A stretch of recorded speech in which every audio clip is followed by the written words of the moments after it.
नमस्कार दोस्तों, मैं अभिलाष स्वागत करता हूं आप सबका अपने चैनल में। इस वीडियो में हम वेरिएबल को कंटिन्यू रखेंगे। अगर आपने इसका फर्स्ट पार्ट नहीं देखा है तो आप उसे पहले देख लें, लिंक मैंने नीचे डिस्क्रिप्शन में डाल दिया है। इस वीडियो में हम वेरिएबल की नेमिंग देखेंगे कि हमें क्या क्या बातें ध्यान रखनी है अपने वेरिएबल को नेमिंग करते हुए। इसमें नेक्स्ट फिर हम अपने वेरिएबल को डिक्लेयर करने के डिफरेंट वेज देखेंगे कि हम किस किस तरीके से अपने वेरिएबल को डिक्लेयर कर सकते हैं, और फिर फाइनली वेरिएबल का स्कोप देखेंगे कि हम किस किस लेवल पे वेरिएबल का यूज़ कर सकते हैं। तो फिर शुरू करते हैं।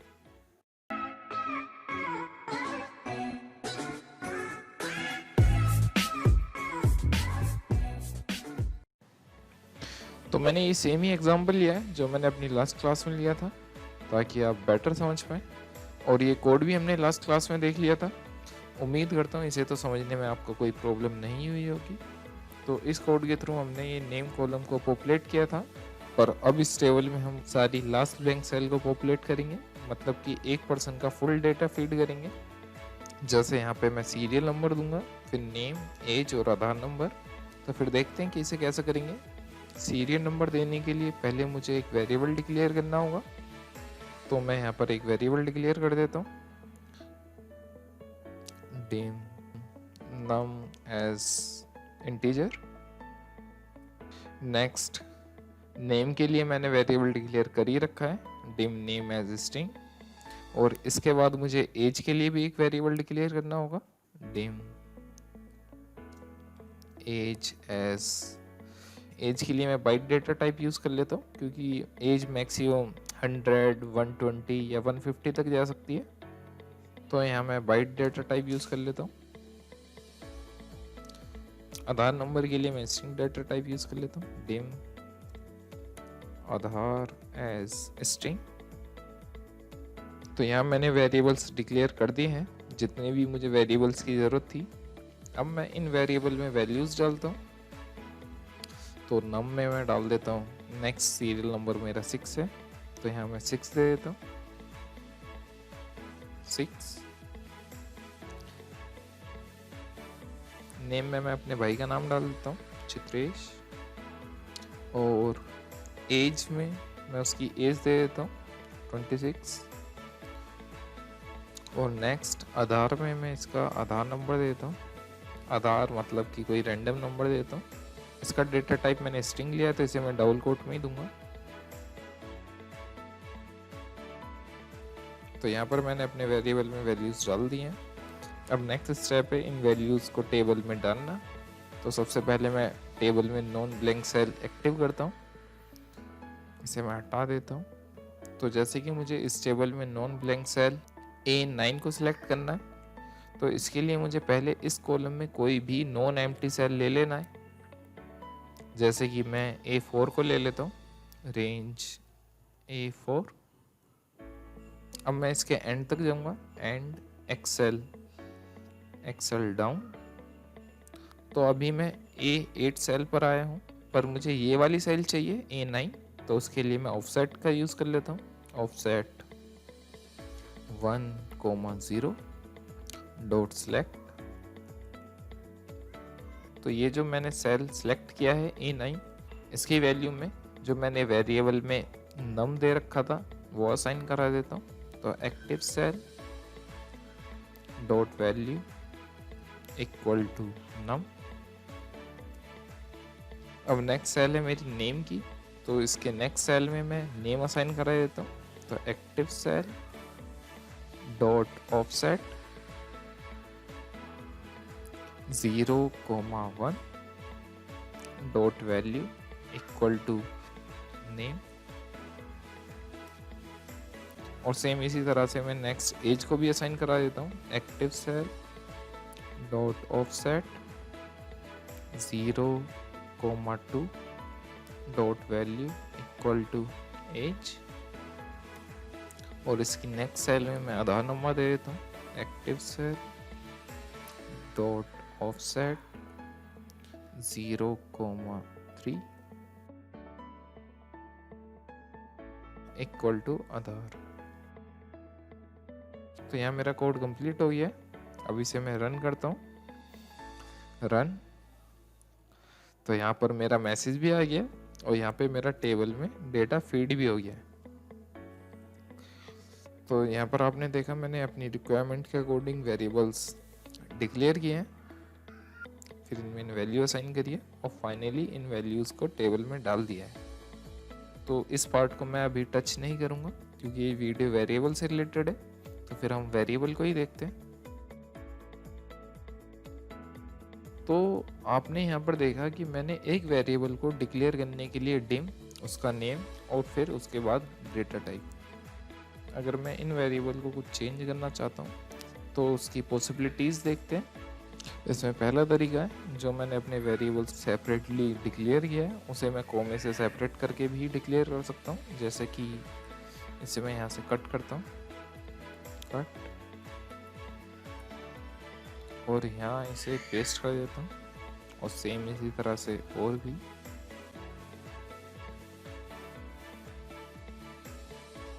तो इस तरह से मैं अपने वेरिएबल को कोमे से सेपरेट करके डिक्लेयर कर सकता हूँ। पर इसमें ध्यान है डिम केवल वन टाइम आएगा, वो भी स्टार्टिंग में। तो अब मैं इसे रन करता हूँ, पर पहले इसकी मैं वैल्यू चेंज कर देता हूँ 7। यहाँ मैं अपना नाम डाल देता हूँ अभिलाष, 25 और यहाँ आधार में 50 कर देता हूँ। तो अपने वेरिएबल को ट्रैक करने के लिए मैं पहले से ही लोकल विंडो खोल रखी है। अब मैं इसे स्टेप इनटू करता हूँ, स्टेप इनटू। तो यहाँ पर मेरे वेरिएबल्स की इन्फॉर्मेशन आ गई है। इसने नम को इंटीजर लिया है, नेम स्ट्रिंग, फिर बाइट और फिर स्ट्रिंग, जैसा कि मैंने डिक्लेयर किया था। तो अब फाइनली मैं इसे रन करता हूँ, रन। तो यहाँ मेरा मैसेज आ गया और यहाँ मेरा टेबल में डेटा भी आ गया। अब इसमें नेक्स्ट मेथड है अपने वेरिएबल को डिक्लेयर करने का। जो मैंने यहाँ पर अपने वेरिएबल को कोमे से सेपरेट कर रखा है, इसे मैं यहाँ से हटा देता हूँ और फिर डिम। और अब जो मैं अपने वेरिएबल का नेम देना चाहता हूँ, फर्स्ट है नम, और अब मैं यहीं से ही नेक्स्ट वेरिएबल का नेम दूंगा कोमे से सेपरेट करके। नेक्स्ट है नेम, देन एज और इसके बाद आधार और डेटा टाइप स्ट्रिंग।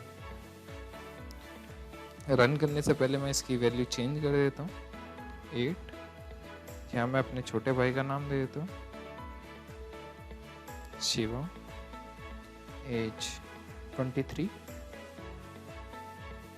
अब मैं इसे रन करता हूँ, रन। तो यहाँ पर मेरा मैसेज आ गया और डेटा भी फीड हो गया है। अब यहाँ पर आपको ज़रूर कन्फ्यूज़न हुआ होगा, जैसे कि मैंने यहाँ पर नम दिया है, नेम दिया है, एज दिया है और फिर आधार। क्या यहाँ पर सभी वेरिएबल का डेटा टाइप स्ट्रिंग है? अगर है तो यहाँ पर मैंने सीरियल नंबर में 8 दिया है। तो फिर इस पिक्चर को मैं क्लियर करता हूँ। यहाँ मैंने लोकल विंडो खुली हुई है, अब मैं स्टेप इनटू करूँगा। तो यहाँ पर मेरे वेरिएबल की इन्फॉर्मेशन आ गई है। और अगर आप इन वेरिएबल का डेटा टाइप देखोगे तो यहाँ पर वेरिएंट है, नेम का भी वेरिएंट है, एज का भी वेरिएंट है, पर यहाँ पे जो मेरा लास्ट है आधार, उसका डेटा टाइप ओनली स्ट्रिंग है। मतलब कि जो मेरा स्टार्टिंग के नेम है नम, नेम, एज, उसे इसने वेरिएंट लिया है और लास्ट वाले को आधार को स्ट्रिंग लिया है।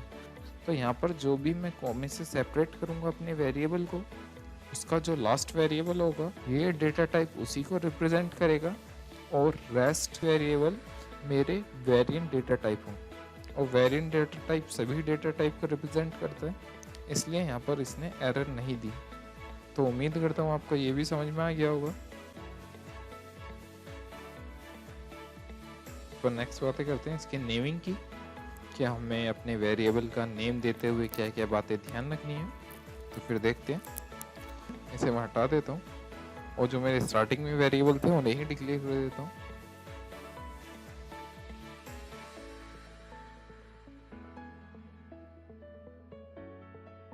तो फिर वेरिएबल की नेमिंग करते हुए हम कुछ बातें ध्यान रखनी है। ये काफ़ी सिंपल है।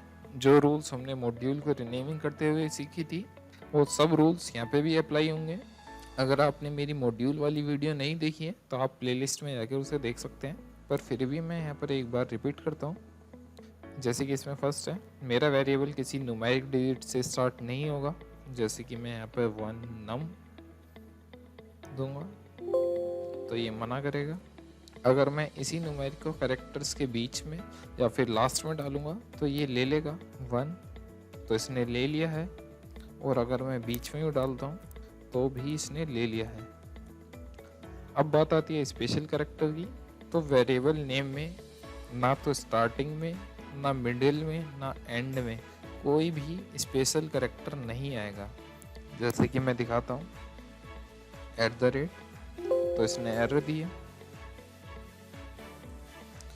मैं एंड में डालता हूँ तो भी इसने एरर दिया।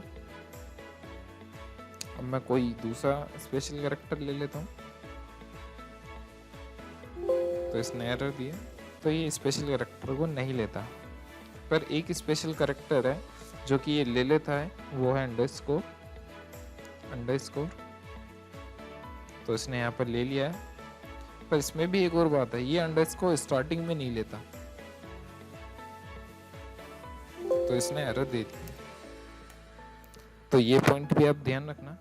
अब इसमें नेक्स्ट पॉइंट है कि जो भी मेरे VBA के स्पेशल कीवर्ड्स हैं, जैसे कि मेरे फंक्शंस हो गए, कुछ प्रॉपर्टीज़ हो गई, या मेरे डेटा टाइप्स का नेम हो गया। जैसे कि मैं अपने वेरिएबल में इंटीजर को ही एक वेरिएबल बनाना चाहता हूँ तो ये मना कर देगा इंटीजर, तो इसने मना कर दिया। तो उम्मीद करता हूँ आपको ये नेमिंग के सारे पॉइंट्स क्लियर हो गए होंगे। अब इसमें नेक्स्ट बात करते हैं वेरिएबल की स्कोप की। तो इसे समझाने के लिए मैं एक अलग से सब रूटीन बनाता हूँ, आप ऑब्जर्व करना। इसे मैं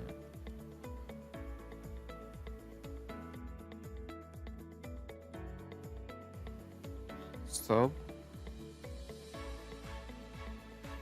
add Aadhaar info parenthesis open and close, और यहाँ से जो भी मेरा डेटा है यहाँ लिखा है इसे कट करता हूँ और अब इस सब रूटीन में पेस्ट कर देता हूँ। और अब इस सब रूटीन को ऐड आधार इन्फो को मैं यहाँ पर कॉल करा देता हूँ, कॉल ऐड आधार इन्फो। तो ये आपको अजीब सा लग रहा होगा कि यहाँ पर मैंने इसे कॉल करा दिया है। तो यहाँ पर मैं इसका बेसिक ओवरव्यू दे देता हूँ कि यहाँ पर कॉल क्या कर रहा है। तो जो भी मेरा ये सब रूटीन में कोड लिखा हुआ है वो सब यहाँ से यहाँ तक एग्जीक्यूट होगा। जब वो इस वाली लाइन पर आएगा तो वो डायरेक्ट यहाँ से स्टार्ट होगा। तो ये सेम ही कोड है, बस इसे मैंने अलग अलग सब रूटीन में लिख दिया है। तो इसके फ़ायदे नुकसान हम जब ही पढ़ेंगे जब हम स्पेशल इसी टॉपिक को पढ़ रहे होंगे, कॉल कैसे करते हैं। तो अब मैं इसे रन करता हूँ, रन। तो यहाँ पर मेरा कंपाइल एरर आ गया है। अब मैं ये समझाता हूँ ये क्यों आया है। तो यहाँ जो एरर आई है वो इस वेरिएबल की वजह से आई है कि मैंने इस सब रूटीन में ये जो नम है, नेम है, एज है, यहाँ पर मैंने कोई वेरिएबल डिक्लेयर नहीं किया है। तो जब ये वाला सब रूटीन रन हुआ है तो इसे अपने लेवल पर यहाँ पर कोई वेरिएबल नहीं मिला है, इस वजह से ये एरर आई है। तो इस प्रॉब्लम से बचने के लिए ये जो मैंने यहाँ पर वेरिएबल डिक्लेयर किए हैं ये मुझे सारे वेरिएबल एंटायर सभी सब रूटीन के लिए डिक्लेयर करने होंगे।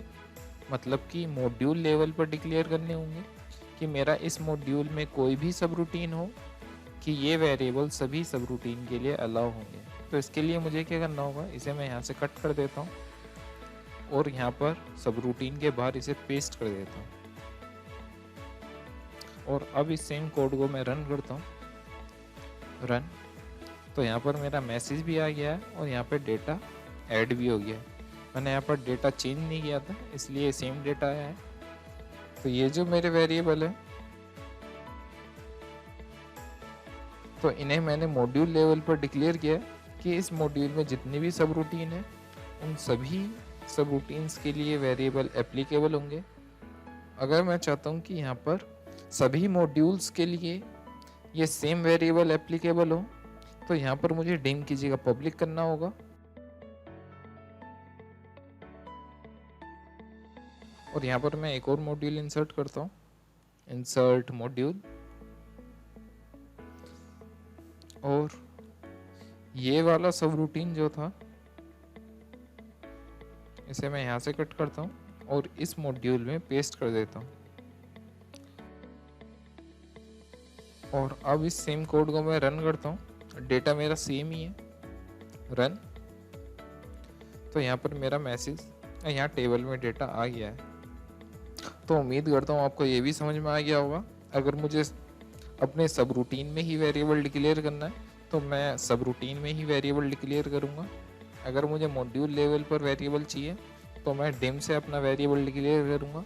और मुझे एंटायर इस प्रोजेक्ट के लिए, मतलब कि इन सभी मॉड्यूल्स के लिए वेरिएबल्स चाहिए, तो यहाँ डिम की जगह पब्लिक करें। तो ये थी आज की वीडियो। उम्मीद करता हूँ आप सबको ये समझ में आई होगी। अगर आपको इस वीडियो से कुछ सीखने को मिला है तो लाइक करें, दोस्तों के साथ शेयर करें। अगर आपकी कोई क्वेरी है उसे कमेंट सेक्शन में ज़रूर लिखें। और अगर आपने अभी तक ये चैनल सब्सक्राइब नहीं किया है तो रेड बटन दबाकर उसे सब्सक्राइब कर लें और बेल आइकन को भी दबा दें ताकि मेरी नई वीडियो का नोटिफिकेशन आप तक पहुंच जाए। इस वीडियो में इतना ही। धन्यवाद।